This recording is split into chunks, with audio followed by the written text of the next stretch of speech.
Hey guys, welcome back to another episode of Book to Block, the series where I bring my fantasy novel to life in Minecraft, one block at a time. Last episode, we finished off on these city gates here for the entrances to the city, and in today's episode, we're going to be planning the entire city. Now, that's not a small little project. I'm going to be doing it similar to how I did my village planning with all those red squares, planning certain buildings. I got a checklist I'm going to check off as I kind of plan everything out and where everything's going to go in this great big city. So let's get to it. All right, now that we got a kind of a plan of what we're getting today, I just wanted to show you the map that I kind of showed very early on, but it hasn't been updated in quite a long time, as you can see. The village isn't complete, and forest isn't there, obviously, and then, of course, the massive volcano. So let's go over quickly and pop that through. All right, and here we are. So you can see quite a bit has changed. Got all the big forest, as well as the forest along the outside here. Of course, the volcano and the finished village here. I've also gone in with some banners and named each of the cities. So this big volcano is going to be called Stonehearth City. We got Haven Rest Village, which is the village I spent a long time building, and the starter village, Iron Rime Village. So these are all the places that I'm getting the names from the books. There'll be a couple more throughout, but these are just to mark off where everything is on the whole map itself. So let's get into planning Stonehearth City.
All right, so here's a little bit of a planned out version, a little bit more than the time lapse. So according to this little diagram I've got here of a kind of clipboard, I've kind of color coded everything. So first up is the housing. So I've done that in red, got a little housing district here, small singular double house here, bit more housing here, and I can fill in any like blank gaps with a bit of housing for maybe a little richer folk and such higher up on the mountain. Because it's like if the higher up you go on the mountain, the more well off you are. Kind of like a sign of your status. We got orange as our kind of like shops. So just any type of shop that can be included is in orange. So I've got some over here. And then I've got a couple over here with the library being over here. So I've done a couple signs where I know specific things will go. So in my book, the main character stops off by a bookstore. And I kind of had it in like an alley sort of thing. So I've kind of got my two lines. So I'll have something on the edge here and then something a little bit built in, and then the library kind of tucked in back here. Over here in yellow, we've got the kind of the industrial. So according to this, it's all the different workshops. So I'm just tabbing out to take a look at that. So I get the different workshops here going along, stonecutters, jewelers and such. Another little housing thing, maybe for these people. And then over here is kind of the industrial. So like the forges, all the metallurgy and smelting, and then heavy duty like armories and all that kind of stuff will be on this side, nice and close to the lava. Maybe I'll divert a bit, or they'll go deeper in and there'll be another path, kind of like how I did over here. I'll include another kind of downspout. Oh, got stuck. Down inside here, maybe it'll come through here and they'll harvest the lava that way. Up here, let me just take another look at what pink is. So pink is our banks. So I'll have the decent sized bank here, and then I also included a little bit here for maybe like a mint. So they'll make the money here, store it here, you can take it out here and such. Got some more housing, as I mentioned earlier, some more shops along the edge and over here, shopping and shopping. And then this orange, I'm gonna have like a marketplace. So similar to all the way over here, where I've got a central market that kind of is the center of where everything goes on in this village. It's near the entrance. It's a main hub for the whole village. I'll have another one for over here, but a little bit more robust, not those kind of like little stalls with the colored wool tops. It'll be a bit more built up, like it's a permanent fixture of this town. And then a little one over here. So this white is going to be the kind of grand hall. So just a very large, meaningful place. I'm not sure exactly what I'm going to make it because this isn't actually in the book. This is kind of a freehand thing I thought of whilst planning the city. So I'm going to include a big hall here, so I'll have to do a bit of terraforming. As you saw in the timelapse, I did a bit over here for the temple. So in green here, this is where the temple is going to be. Try to get it close to where the top of the mountain. As I said, higher up means more status kind of thing. So the temple being up here. So similar to the religious aspect of the church, we've got the temple. So it'll be a little bit larger than that one, a little bit more grand. The nice thing about having this in a volcano, like on top, is I can dig in and include some of the buildings inside, sort of like what I did in my first village, the starter village, way over in the distance over there. I kind of had the housing just peeking out on the side and the mostly inside, because when you think of dwarves, you think underground, inside mountains and such. So these kind are like in between. They do a bit inside, a bit outside. And that is pretty much everything. As you can see, there's still plenty of empty spaces here, over here, along here. I've got a couple of ledges that haven't been utilized, like up here, and then down in the front here. Those will be for if I figure out things, or if you, the viewer, comes up with an idea for what is needed in this kind of city here. I can include it in any of the spots. There's plenty of space, so there's plenty of ideas to go around. So for the next couple episodes, I'm going to be focusing on filling in the city, doing a little bit of terraforming for spots like the Grand Hall, and just filling in all of these gaps. So I'll take a section at a time, build up, like for the housing, I'm thinking of just building probably around 10 different houses, similar to how I did the housing for over here. I'm going to build 10 different houses, and I'm going to repeat a couple of them. So instead of having each house be unique, I can focus on building up more of these fancier houses and maybe just changing things slightly, or maybe rotating or flipping them, making them seem unique, but not actually, just so I can get as many in here without spending weeks and weeks on building them. All right, now getting down to a little bit more of the specific planning. So first up, I've been working on the pathing a little bit. I think I'm going to go for using the basalt for the path, and then these cobbled deep slate kind of blends in, especially if you're a little further away, just as the steps up, because basalt doesn't actually have a slab or a stair variant that can be used to make this smoother. So I'm going to go along using these cobbled deep slate slabs just to make it so you can easily walk through this city. Next up, I've done a little bit of the terrain, kind of smoothing it out. I kind of wish I did that before I did all the planning, would have made it a lot easier, but it had to get done. So I spent probably at least an hour just smoothing everything out, making it a little bit easier. Still got a couple places that I'm going to go as I build it. I can just bring them up slowly, but I've kind of made it a little easier to build on. But my plan for all of this, instead of just having big open gaps like this, if you guys remember back in the episode when I planned the village, I did specific squares for each build. So like each house was its own kind of blocked off square, and I built in that kind of square exactly. But what I'm going to do for this kind of big city, since there's so many and it's a little bit more structured with how it's going to be on this street and everything, I think I'm going to do kind of like plots. So I do have this server that I play on where you have a plot and you build within that area. The nice thing about what they did on the server is they had kind of unique shaped plots, which really gives you a creative boost on how you can make a unique build. So instead of having just squares every time and then you have to create whatever you think can fit in that area, it gives you little weird shapes that just spark creativity and gives you a bit of a challenge for building within the kind of allotted area. So I'm going to go around and kind of make the plots. For these ones, it'll probably be just basic rectangles or squares.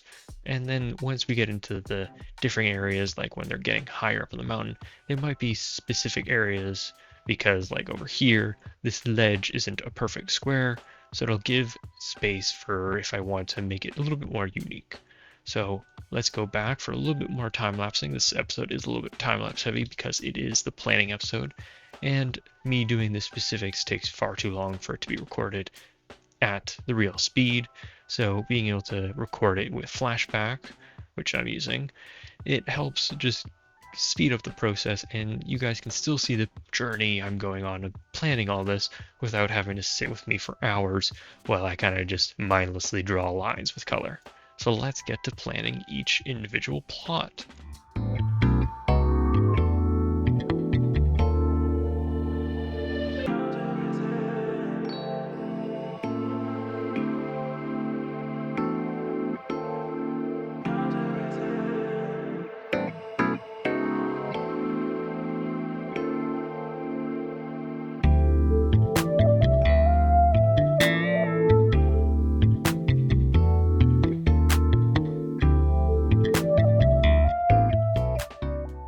Alright, so I've done quite a bit. As you can see, I've flattened out the center quite a bit. In my original, when I made the volcano itself, I said I wanted to have this kind of rough on the outside, but that was before I decided to have so many buildings on the outside. Originally, the plan was to only have the structures on the volcano itself, but in this kind of thing with such a wide area at the bottom, I thought might as well use up all this space.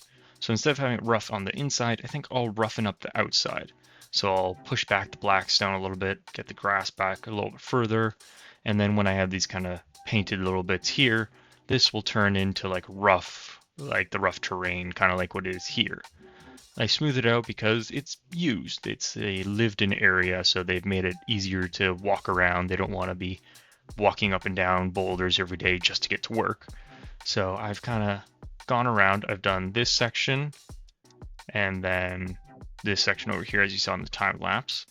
I'm not going to work too much on the mountain yet because that'll be a little bit further down. I want to start from the outside and work my way in. So for this episode, just to kind of finish it off, I think I'm just going to show off the kind of style I'm going to go for at least the housing. So I'm going to design at least one of these houses just so you can get a kind of styling check on what I'm planning to do.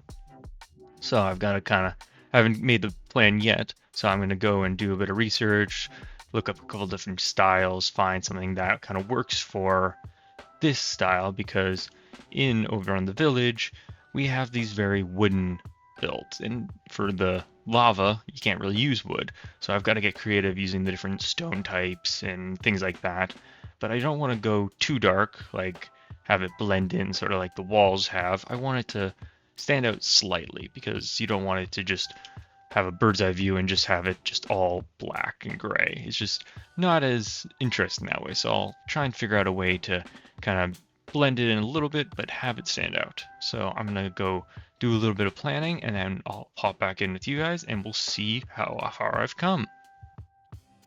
Alright, so this is what I'm thinking for the design. I think I'm going to go for more of the gray using all the different deep slates. So going with the deep slate brick, the deep slate tile, and then just the polished deep slate. It just gives it a little bit of a pop from this kind of dark grayish black for the black stone. I'm then also going to use a bit of accenting of the mud bricks. I think for now that's what I'm going to go for. I played around with using the copper, so using the waxed, of course, because I don't want it to change. And that isn't an option. Both look decent. I'll finish off with just this side, see if... So if you think maybe the copper looks better than mud, leave a comment and I can change it over. It might work better because because if we look at all the different types of doors, all of them are basically wood except for iron and then the coppers. So it's kind of hard to choose one that would work in this location. Like I said, can't use wood because lava's everywhere, it's too hot, it would all just burn down. But this is kind of the style I'm going for. You can see I've been just playing around with different styles. I got this one, that's the same one as over there, just grabbed it over. These were two small ones. Not really liking them, but it was just kind of get the creativity flowing, the type of style I want, playing with the different block palettes. But I thought this building, the one that I brought over here, was going to be so big that it wouldn't fit, but I forgot the scale of this project. I thought this was going to fill in this entire area, so I brought back the land a bit, but seeing as now, I could either add an entire another building, or maybe this is a rich person house, and they could have like kind of a yard for other things, or maybe they have their own personal workshop and kind of things like that. Another thing for different styles, I have like these standalone ones for all here, but the ones with like the wall to the back, kind of like this one, I could actually build into the mountain. So I could have just the roof kind of flat off into the wall itself. So if I go over here, I just start building out, not that, we don't want to replace, just start building out the wall, the roof like this, and then I can kind of dig in to the mountain itself, just in case I don't want to work on like the back of the build, because this one has a full back. So maybe I'll do a couple of those just to change up the style so I don't get kind of stuck in the same style of just standalone builds, because dwarves live in the mountains, so might as well give a bit of a try for that. Alright, so this is going to be a little bit of a shorter episode since I spent a lot of time on the back end doing all the planning, reading through my book. I did a bit of writing just to plan out and kind of merge it with what I'm building here. And then all of the different plans for the different shops or the different locations. And then, of course, flattening everything out. That took a lot longer because I did it in the wrong order, of course. But I think that's it for today's episode. Next episode, I'll either be working on something a bit more physical, like more of these houses, maybe some shops or the market. Maybe I'll run over onto this side and maybe work on the different workshops, or maybe do a bit more planning in between episodes and then work on like the industrial kind of areas. So if you have any ideas for like filling in gaps like this stuff, I think I'll have kind of like maybe a barracks on one of the sides or basic things like that. If you have any ideas, please leave them in the comments. I'd love to include them.